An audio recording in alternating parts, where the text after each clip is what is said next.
स्तुति महिमा ईशु प्रभु जी, गाते आते हैं तुझ पास, जीवन जल के प्यास, एक ही तू है आस, जग निर्माता मुक्तिदाता, जीवन जल देखा, जीवन जल देखा, जीवन जल देखा। प्रभु यीशु मसीह के पवित्र नाम पर प्रेम भरा नमस्कार। प्रभु की असीम करुणा से पिछले 5 साल से शुभ संदेश चैनल द्वारा प्रस्तुत किए इस जीवन जल कार्यक्रम में आपका स्वागत करते हैं। यह कार्यक्रम बहुत प्रियजनों के जीवन में प्रभु यीशु मसीह पर विश्वास करके उद्धार पाने और मसीह जीवन के लिए एक आशीष का कारण हो गया है। प्रभु की महिमा हो। परमेश्वर का वचन कहता है, क्या ही धन्य है हर एक जो यहोवा का भय मानता है और उसके मार्गों पर चलता है। यही इस जीवन जल कार्यक्रम का उद्देश्य है कि आप अपने परिवार के साथ परमेश्वर के वचन में सच्चाई का मार्ग एवं प्रभु यीशु मसीह पर विश्वास के द्वारा सच्चाई का जीवन अनुभव कर सके। आपके और आपके परिवार का उद्धार और आशीष का कारण ठहरे, यही हमारी प्रार्थना है। इस कार्यक्रम का लाभ उठाते हुए आप इस विषय में जरूर अपने पड़ोसी और प्रियजनों के सूचित करें। साथ ही कॉरेस्पॉन्डेंट के माध्यम द्वारा मराठी, हिंदी और अंग्रेजी भाषा में बाइबल का अध्ययन भी कर सकते हैं। प्रभु का वचन सुने और आशीष पाए। आमीन। जीवन जल कार्यक्रम देखने वाले सभी दर्शकों को जगत के उद्धारकर्ता प्रभु यीशु मसीह के पवित्र नाम में नमस्कार। यूहन्ना अध्याय 7 और पद 37 में पवित्र शास्त्र वचन में ऐसा लिखा हुआ है, यीशु ने लोगों को पुकार कर कहा, यदि कोई प्यासा हो तो मेरे पास आकर पिए। जो मुझ पर विश्वास करेगा उसके हृदय में से जीवन के जल की नदियाँ बह निकलेगी। प्रभु यीशु मसीह आपके प्यास को बुझाना चाहते हैं, आपके सवालों का जवाब देना चाहते हैं। तो आइए आज परमेश्वर के संदेश सुनने से पहले अपने मनों को तैयार करें और इस मधुर संगीत का आनंद उठाएं।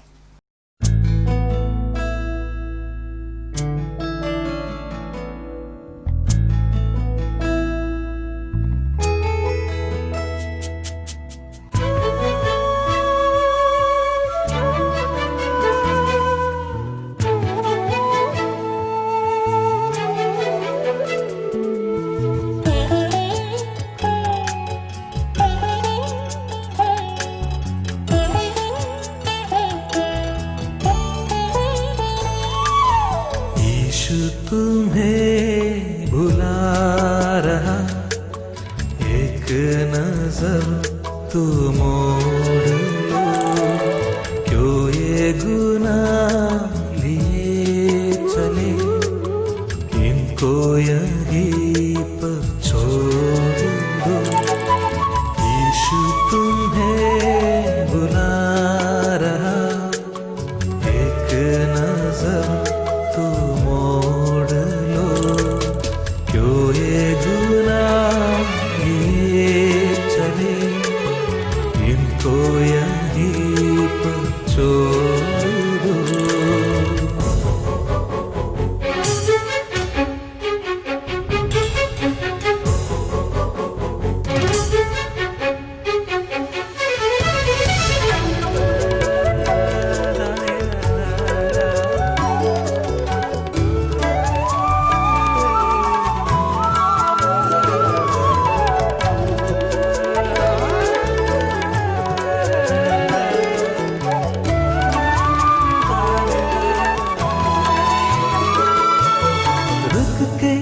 जरा तो सोचो तुम, मरने के बाद होगा क्या।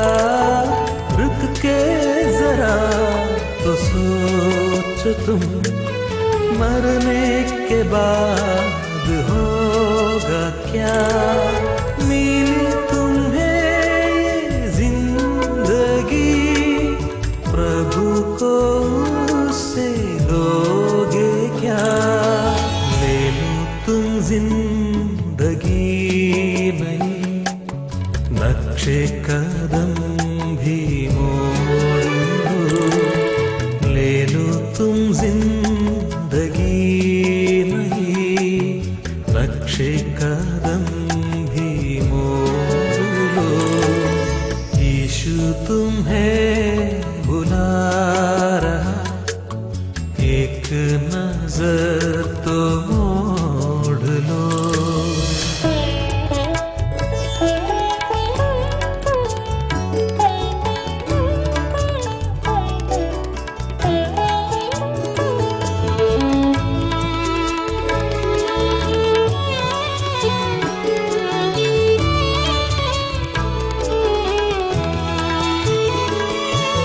देखो कोई सलीब से तुमको अभी बुला रहा। देखो कोई सलीब से तुमको अभी बुला रहा। अपने पिता से जिंदगी नई तुम्हें दिला रहा। आ जाओ तुम सलीब से अपना भी नाता जोड़ लो। यीशु तुम्हें बुला रहा, एक नजर तो मोड़ लो। क्यों ये गुनाह लिए चले, इनको यहीं पर छोड़ दो। शुभ संदेश चैनल पर जीवन जल कार्यक्रम सुनने और देखने वाले सभी श्रोताओं को प्रभु यीशु मसीह के पवित्र नाम से मेरा प्रेम भरा नमस्कार। प्रभु दयालु है, दया करने वाला है। उसके हृदय में हमेशा दया रहती है, वो दया से भरा हुआ है। आज हम प्रभु यीशु की दयालुता के बारे में कुछ पढ़ेंगे। यहाँ पर हम देखते हैं एक दृष्टांत। प्रभु यीशु ने एक और दृष्टांत कहा, और वो दृष्टांत का आरंभ किस तरह से हुआ कि एक व्यवस्थापक प्रभु यीशु के पास आया।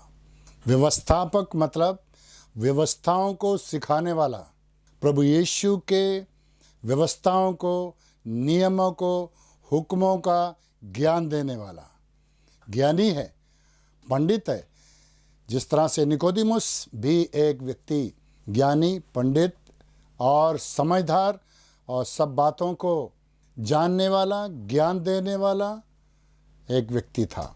ऐसे ही आज एक और व्यक्ति के बारे में हम यहाँ पर देखते हैं। और लूका रचित सुसमाचार 10 अध्याय उसके 25 वचन से लेकर 37 वचन तक एक घटना है जिसे प्रभु यीशु ने बताया, और उसको हम थोड़े शब्दों में आपको समझाने की कोशिश करेंगे कि दयालु होने का मतलब क्या है। लिखा है, एक व्यवस्थापक उठा और यीशु की परीक्षा करने लगा और उसने कहा, हे गुरु, अनंत जीवन का वारिस होने के लिए मैं क्या करूं? अनंत जीवन पाने के लिए मैं क्या करूं? इसके मन में विचार तो है अनंत जीवन का। अनंत जीवन जिसका कोई अंत नहीं है। ये संसार में हमारे जीवन का अंत हो जाता है। ये संसार हमें छोड़कर जाना पड़ता है। हम ना चाहें तो भी छोड़कर जाना पड़ता है। हमारे प्राण हमसे ले लिए जाते हैं। उसके बाद अनंत शुरू होता है। अनंत जीवन पाने के लिए मैं क्या करूं? इसको ज्ञान तो है। एक अनंत ये भी जानता है, वो है जो नरक की आग है, आग की झील में डाला जाना, जिसे दूसरी मृत्यु या अनंत काल की मृत्यु भी कहा गया है। लेकिन ये यहाँ पर उस मृत्यु के बारे में नहीं, ये एक और अनंत के बारे में सोच रहा है। स्वर्ग में परमेश्वर के पास अनंत जीवन, ऐसा जीवन की अभिलाषा ये रखता है। इस व्यक्ति ने और आगे क्या कहा और क्या यहाँ पर हम देखते हैं। उसने व्यवस्था में क्या लिखा है, प्रभु ने पूछा। उसने उत्तर दिया, जो व्यवस्था पुराने नियम की व्यवस्था है और उसमें परमेश्वर के द्वारा दिए हुए 10 हुक्मों के बारे में लिखा है। मनुष्यों को उस हुक्मों के द्वारा, उन व्यवस्थाओं के द्वारा अपने जीवन को चलाकर अनंत जीवन पाने का मार्ग ढूंढना था, निकालना था। लेकिन हम यहाँ पर क्या देखते हैं, क्या ये सब लोग इन व्यवस्थाओं का पूरी तरह से पालन कर सके? नहीं, ये मनुष्य की सामर्थ्य से बाहर है कि वो पूरी तरह से व्यवस्थाओं का पालन करके अनंत जीवन पा सकें। और इस व्यक्ति ने क्या कहा, उत्तर दिया, हाँ प्रभु मैं ये बातें जानता हूँ। उसमें क्या लिखा है, 27वें वचन में लिखा है, तुम प्रभु अपने परमेश्वर से अपने सारे मन, अपने सारे प्राण, अपनी सारी शक्ति, अपनी सारी बुद्धि के साथ प्रेम रख और अपने पड़ोसी से अपने समान प्रेम रख। तब यीशु ने उससे कहा, तूने ठीक उत्तर दिया, यही कर तो तू जीवित रहेगा। प्रभु ने ये नहीं कहा कि तू अनंत जीवन पाएगा, तू जीवित रहेगा। लेकिन ये आदमी अपने आप को और भी ज्यादा धर्मी ठहराने की कोशिश कर रहा था। और क्या लिखा है, उसने अपने आप को धर्मी ठहराने की इच्छा से यीशु से पूछा, मेरा पड़ोसी कौन है? एक सवाल प्रभु के सामने रख दिया, मेरा पड़ोसी कौन है? सच में कौन है हमारा पड़ोसी? क्या आपने कभी सोचा है? क्या हमारे घर के साथ में बगल में रहने वाला वो हमारा पड़ोसी है, या सामने रहने वाला है, या और इस साइड में रहने वाला, क्या वो है मेरा पड़ोसी? ऐसा नहीं है। प्रभु यीशु मसीह इस विषय में एक दृष्टांत बताते हैं। वो क्या है? यीशु ने उत्तर दिया, एक मनुष्य यरूशलेम से यरीहो को जा रहा था। यहाँ यरूशलेम से यरीहो को जा रहा है। यरूशलेम परमेश्वर का घर है, यरीहो एक श्रापित शहर है। वो परमेश्वर का भवन छोड़कर यरीहो की तरफ जा रहा है। दूसरे शब्दों में हम इसको समझने की कोशिश करें तो वो ये है कि वो परमेश्वर की ओर से वो शहर छोड़कर एक ऐसे शहर में जा रहा है जो श्राप से भरा हुआ है। परमेश्वर को छोड़ना और श्रापित जगह में जाना, हम कभी भी सुख नहीं पा सकते। हमने उड़ाऊ पुत्र की कहानी में भी देखा था, वो पिता को छोड़कर चला गया, संसार में नाश हो गया, लेकिन बच गया क्योंकि अपने आप में आया और अपने पिता के पास वापस आया। इस व्यक्ति के बारे में हम क्या सोचते हैं? ये पूछता है, मेरा पड़ोसी कौन है? तब यीशु ने उसके बताया, एक मनुष्य यरूशलेम से यरीहो को जा रहा था और लिखा है, डाकुओं ने उसे घेर कर उसके कपड़े उतार लिए, मार पीट कर उसे अधमुरा छोड़कर चले गए। डाकुओं ने घेर लिया और कपड़े उतार लिए, मार पीट के अधमरा करके छोड़कर चले गए। और लिखा है, आगे की बात हम बाद में देखते हैं। ये डाकुओं से घिर गया है। ये डाकू कौन है? इस संसार का सरदार शैतान है, जो हमें नाश करना चाहता है, हमें मारता है, कूटता है, सब कुछ लूट लेता है। इस व्यक्ति को डाकुओं ने घेर लिया, कपड़े उतार लिए, मारा पीटा और सब को छीन कर ले गए, अधमरा करके वो छोड़ दिया। ये व्यक्ति यहाँ पर पड़ा है, निस्सहाय है, उसकी सहायता करने वाला कोई नहीं है, वो उठ भी नहीं सकता है, अपनी आप की सहायता नहीं कर सकता है, अधमुआ करके डाकुओं ने छोड़ दिया है। ये संसार में शैतान, पाप हमें अधमरा करके छोड़ देता है, हमें सब कुछ लूट लेता है, बहुत सारे लोग इस संसार में आते हैं और इस संसार में शैतान के वश में पड़ जाते हैं, तंत्र मंत्र वालों के पास जाते हैं, धागों में तवीजों में अपना सहारा ढूंढते हैं और वो शैतान के फंदे हैं जो इंसान उसमें आ जाता है और शैतान उनका सब कुछ लूट लेता है और उन्हें अधमरा करके छोड़ देता है। उनके लिए फिर कोई और रास्ता नहीं बचता कि वो कहाँ जाएं। इसी तरह से ये व्यक्ति की हालत ऐसी हो गई और वो अधमरा है, सहायता नहीं कर सकता है। इस संसार में हमें और कोई सहायक नहीं है।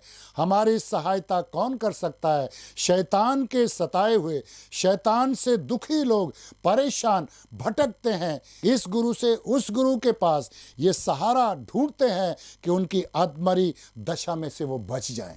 कहीं से कोई सच्ची सहायता उनको नहीं मिलती है। आखिर में हार कर, थक कर वो जब बैठ जाते हैं और फिर भी पूछते हैं, कौन है और कोई रास्ता जिसमें मैं जाऊं और बच जाऊं? उसके लिए एक ही मार्ग है, वो मार्ग है प्रभु यीशु। एक ही रास्ता है, वो है प्रभु यीशु। जो एक ही रास्ता है वो प्रभु यीशु जो हमें बचा सकता है। बहुत सारे लोग हमारे पास में भी आए, सब जगह से जाकर, थक कर, हार कर, जब कोई बताता है अरे यीशु से प्रार्थना करके देख लो, यीशु के पास जा करके देख लो, जब वो लोग हमारे पास आते हैं, मतलब हमारे पास नहीं प्रभु के पास जब आते हैं तो हम उन्हें समझाते हैं, वो यीशु को दिल में ग्रहण करते हैं और उनका जीवन बदल जाता है, परमेश्वर की आशीष होती है, पाप क्षमा हो जाते हैं, दुष्ट आत्मा उनके जीवन से निकल जाती हैं और वो बच जाते हैं। आनंद, आशीष, खुशी उनके जीवन में आती है, तंदुरुस्त हो जाते हैं और कमाई करते हैं, आशीष उनके जीवन में आती है और इस तरह से प्रभु यीशु जीवन बदल सकता है। और यहाँ पर और आगे हम पढ़ते हैं, ये जब डाकुओं से घिरा हुआ व्यक्ति है, अधमुआ पड़ा है, वहाँ से हम क्या देखते हैं कि वहाँ ऐसा हुआ, उसी मार्ग से एक याजक निकला। याजक मतलब परमेश्वर और मनुष्यों के बीच में बिछवाई करने वाला, बलिदान चढ़ाने वाला, पापियों के बदले बलिदान चढ़ाने वाला, एक याजक जो परमेश्वर से संबंध जोड़ने वाला है। ये आ निकला, याजक आ निकला। लेकिन क्या हुआ? या उस याजक ने उसकी सहायता की? नहीं। लिखा है प्रभु के वचन में, याजक जा रहा था परंतु उसे देखकर कतरा के चला गया। आजकल बहुत लोग ऐसे हैं, सहायता करने के लिए तैयार नहीं है, मदद करने के लिए तैयार नहीं है। सड़क पर एक्सीडेंट से कोई आदमी घायल हो गया, उसका वीडियो बनाएंगे, उसकी सहायता नहीं करेंगे। उनके दिल में कोई रहम और दया नहीं है, इसलिए क्योंकि वो इस याजक की तरह है जो हमारा सहायता नहीं करते। धार्मिक लोग भी हमारी सहायता नहीं कर सकते। उसके बाद में और लिखा है, इसी रीति से एक लेवी उस जगह पर आया। ये भी धार्मिक व्यक्ति है, व्यवस्था का पालन करने वाला, परमेश्वर के नियमों को मानने वाला, वो भी वहाँ से आया और वह भी उसे देखकर कतरा कर चला गया। धार्मिक चीज़ें, धर्म के काम, धार्मिक प्रवृत्तियाँ, धार्मिक लोग, धार्मिक देवता, गुरु, महात्मा भी सच में हमारे अधमुई हालत में हमारी सहायता नहीं कर सकते हैं। जब समय आता है, ऐसी हालत हमारी होती है, हमें किसी सहायक की जरूरत होती है, वो हमारे किसी काम नहीं आते हैं। तीसरा एक व्यक्ति वहाँ पर लिखा है, आता है 33वें वचन में, परंतु इन दोनों से अलग एक कोई व्यक्ति आ रहा है, एक सामरी यात्री वहां पर आ लिखा। सामरी है। यहूदी लोग सामरियों को नीचा समझते थे, उनसे कोई व्यवहार नहीं रखते थे। ये घायल व्यक्ति यहूदी है, लेकिन ये एक सामरी इसकी सहायता करने के लिए वहां पर आ निकला। और लिखा है यहाँ पर 7 बातें हैं जो इस सामरी ने उनके लिए की। 7 बातें, ध्यान करिए, सुनिए क्या किया। इस सामरी के दिल में क्या है, ये कैसा व्यक्ति है, ये नम्र और दीन है और सामरी है। क्या 7 बातें उसने किया? सबसे पहले आ निकला और पहले नंबर पर उसने तरस खाया। जब तक आपके दिल में तरस नहीं है, आप किसी की सहायता नहीं कर सकते हैं। तरस खाना परमेश्वर की ओर से आता है। परमेश्वर तरस खाने वाला है, परमेश्वर दया करने वाला है, इसलिए उसका नाम रखा गया दया सागर। दया का सागर है वो। प्रभु यीशु तरस खाने वाला है। इस व्यक्ति ने तरस खाया। आगे लिखा है, और उसने उसके पास आकर उसके घावों पर तेल लगाया। तरस के बिना उसके घावों पर कोई तेल नहीं लगाएगा। उसने तेल लगाया। परमेश्वर की सामर्थ दिखाती है तेल। और आगे लिखा है, और उसने तरस खाया, उसके पास आकर उसके घावों पर तेल लगाया, दाखरस लगाकर पट्टियां बांधी। दाखरस, पुराने जमाने में जब ज़्यादा अस्पताल नहीं थे, उस समय लोग कुछ दवाइयाँ, कुछ दाखरस पास में रखते थे। इस व्यक्ति के पास में भी पास में है, तेल है इसके पास, दाखरस है, पट्टियां भी हैं, और उसके पास पट्टियां हैं। और ये पट्टियां लेकर तेल लगाया, दाखरस लगाया और पट्टियां बांधी। जहां घायल अवस्था को ठीक करने के लिए, उसकी घायल जख्मों को ठीक करने के लिए उसने पट्टियां बांधी। अपना खर्चा किया, अपनी चीज़ें उसके ऊपर लगाई। दया के अंदर से निकलती है, दयालु मन के अंदर से निकलता है। और लिखा है, और फिर चौथी बात, अपनी सवारी पर, वो गधे पर जा रहा था, अपनी सवारी पर उसको लादा और खुद पैदल जा रहा है। कितनी दया है। ऐसा दयालु जान सकते हैं कि आपके मन में कभी ऐसी दया आती है उन दुखियों के प्रति, उन घायलों के प्रति जो शैतान के सताए हुए हैं, नशों में मर रहे हैं, घायल हो रहे हैं? कभी दया आई आपके मन में? और सवारी पर चढ़ाकर सराय में ले गया, एक धर्मशाला में ले गया, वहाँ पर उसको इलाज करने के लिए दे दिया। और लिखा है, और उसकी सेवा टहल की। पांचवी बात, उसका कोई नहीं है, जिसका कोई नहीं है उसका परमेश्वर है। दया करने वाले लोग हैं। हम पर दया करने वाला कोई इंसान इस दुनिया में नहीं है, कोई दयालु नहीं है। दया की एक्टिंग बहुत करते हैं, दया और धार्मिकता दिखाते बहुत हैं, लेकिन उसके पीछे स्वार्थ है। कौन है दया करने वाला? ये सामरी व्यक्ति आया और उसकी सेवा टहल की, उसको उल्टना पलटना, दवाई लगाना, उसको बिठाना, उसको खिलाना। क्या दया है उसके मन में, ऐसा उसने किया और सेवा टहल की। छठवीं बात उसने की, दिनार निकालकर, पैसा निकालकर सराय के मालिक को दे दिया। सराय के मालिक को दिया और कहा इसकी सेवा टहल करना। सातवीं बात लिखा है, जो कुछ तेरा लगेगा वह मैं लौट कर भर दूंगा। जो कुछ भी तेरा होगा, जो पैसा और भी लगेगा, मैं वापस आकर तुझे भर दूंगा। ये नेक सामरी ने ऐसा किया। तब अब प्रभु वापस उससे सवाल पूछते हैं, अब तेरी समझ में जो डाकुओं में घिर गया था, इन तीनों में से उसका पड़ोसी कौन ठहरा? उसने कहा, वही जिसने उस पर दया की। यीशु ने कहा, जा तू भी ऐसा ही कर। ये सामरी कौन है? नेक सामरी कौन है? प्रभु यीशु ने एक तस्वीर अपनी स्वयं की बताई है। स्वयं प्रभु यीशु हमारा नेक सामरी है।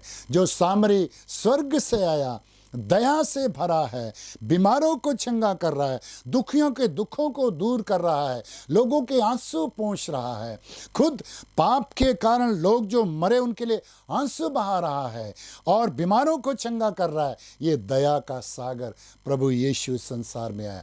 वो है सच्चा नेक सामरी। इस दुनिया में बहुत सारे धार्मिक गुरु है, बहुत संत है, महात्मा है, लेवी है, याजक है। हमारी सहायता कोई नहीं कर सकता, कोई नहीं कर सकता। हमारे पापों को कोई क्षमा नहीं कर सकता, हमारे घायल जख्मों का कोई पट्टी नहीं बांध सकता। वो केवल प्रभु यीशु है जिसने अपना लहू बहा दिया, जो हमारे पापों के लिए मर गया, जो जी उठा, जो स्वर्ग से इसलिए आया कि हम पर दया करे और हमें ये जीवन देकर, हमारे दिल पर पट्टियां बांधकर, हमारे दुखों को, चिंताओं को दूर करके प्रभु यीशु मसीह जीवन देने के लिए आया, हमें उस घायल अवस्था में से उठाकर बचाने के लिए आया। आज जो शैतान के सताए हुए हैं, पाप में पड़े हुए हैं, प्रभु यीशु मसीह बचाने के लिए आया है।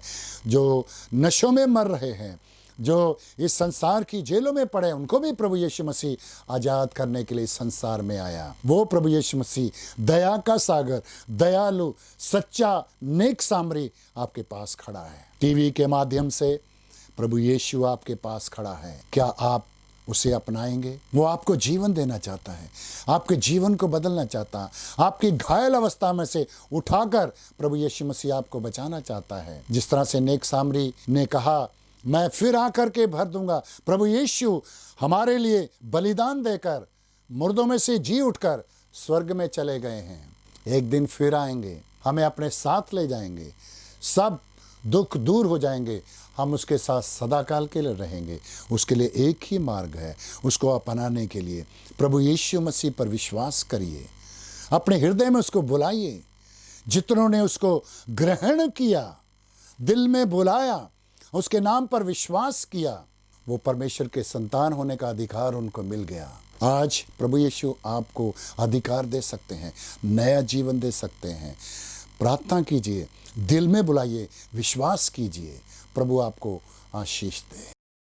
अगर परमेश्वर ने इन वचनों के द्वारा आपसे बातें की है और आप इस विषय पर अधिक जानकारी प्राप्त करना चाहते हैं या किसी प्रार्थना के विषय को बांटना चाहते हैं, तो निस्संदेह हमसे संपर्क करें। हमारा पता Jeevan Jal Nav Bhavna building 422 SVS road, post box number 19161, Prabhadevi, Mumbai 40025। प्रार्थना एवं मुफ्त बाइबल करस्पॉन्डेंस कोर्स करने के लिए हमें संपर्क करें और अपना नाम और पूरा पता तुरंत हमें SMS करें। Mobile number 7710065115।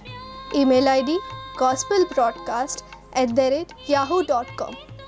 Web address www.lwgb.org।